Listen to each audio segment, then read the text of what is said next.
Hello everyone and welcome back to another video. So in today's video I'm going to show you how to fix macro calculation errors on ladder.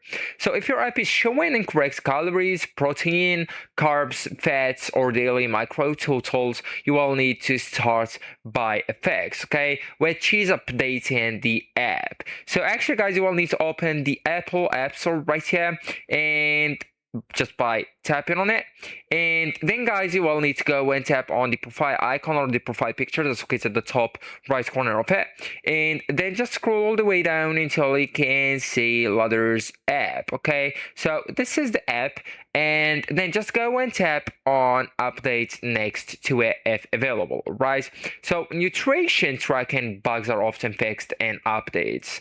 Also guys, you will need to double check serving sizes.